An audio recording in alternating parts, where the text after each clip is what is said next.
Hoy tengo a las dudantes, gusto en saludarles. Magdala, ¿cómo estás, Buenas Miguel? noches. Michelle. Muy bien. Buenas noches. Hola. Hoy quiero hablar mal de ustedes, Bendito. que ¿Y eso? ¿Y ahora qué?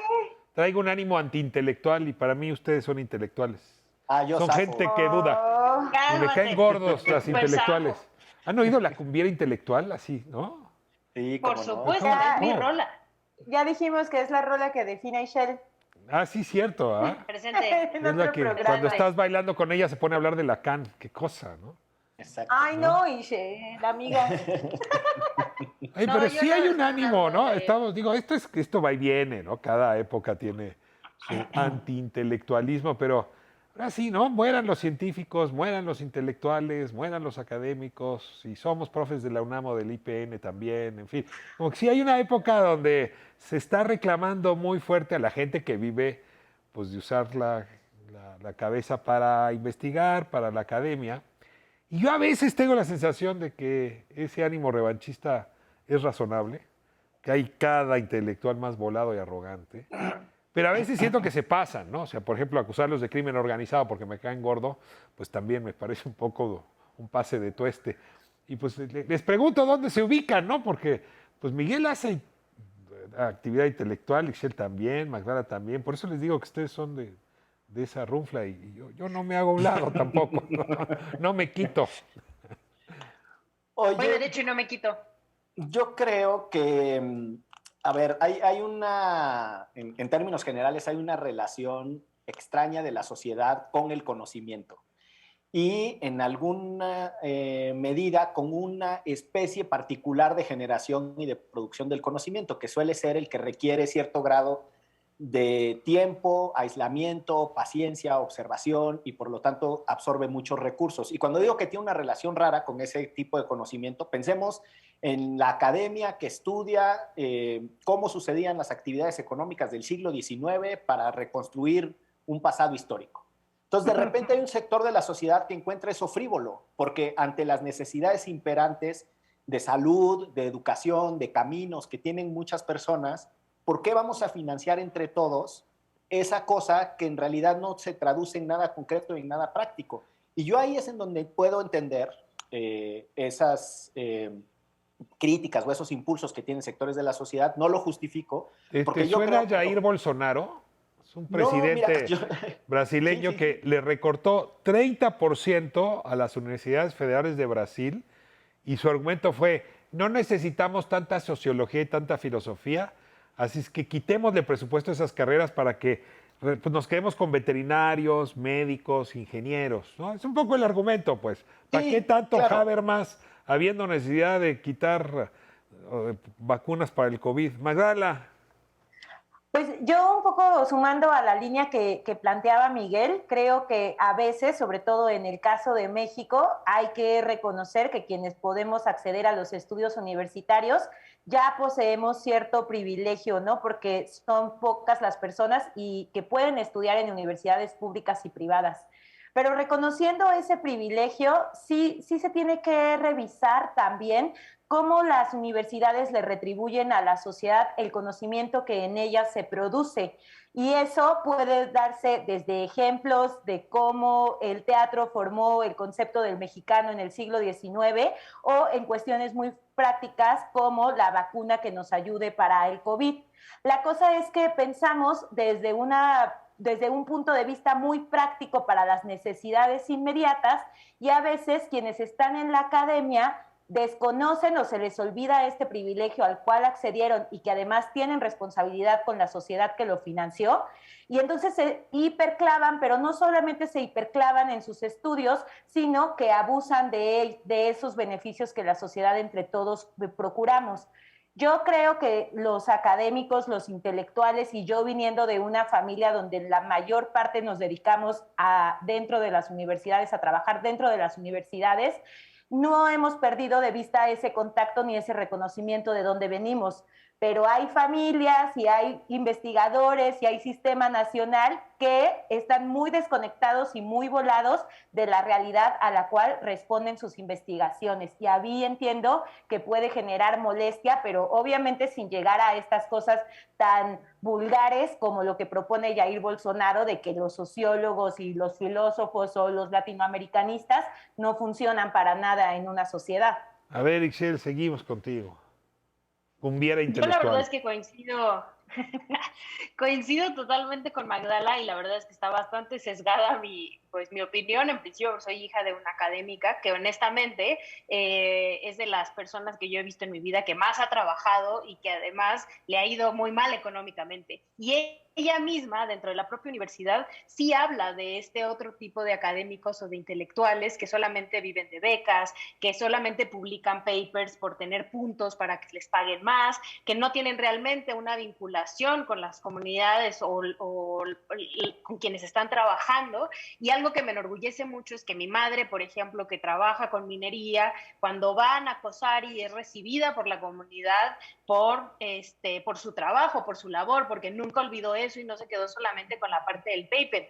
Entonces, entiendo perfecto a muchas de las personas que lo critican y que le señalan o que no ven necesaria esta labor, también porque desde la academia, como dice Magdala, muchas personas no se han dado el trabajo de explicar qué hacen, para qué lo hacen, porque es importante tener este contexto, esta historia, de dónde venimos, esta parte de la sociología, la antropología, la historia, y cómo nada más se reduce como a la parte, sí, pues son los que hacen, los que importan son los que salvan vidas, los que hacen vacunas, Ok. los que, no, o sea, como muy inmediata.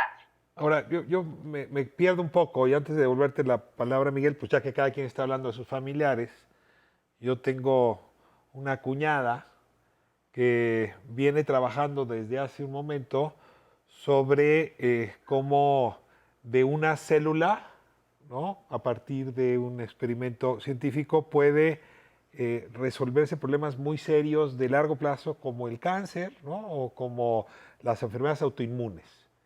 Y eso, pues, no pasa por ir a ninguna comunidad, no pasa por irse a echar un taco a donde vamos a ir dentro de un rato, al pollo huasteco. No, no pasa por ser popular, pasa por trabajar con ratones toda la vida, encerrado y abstrayendo.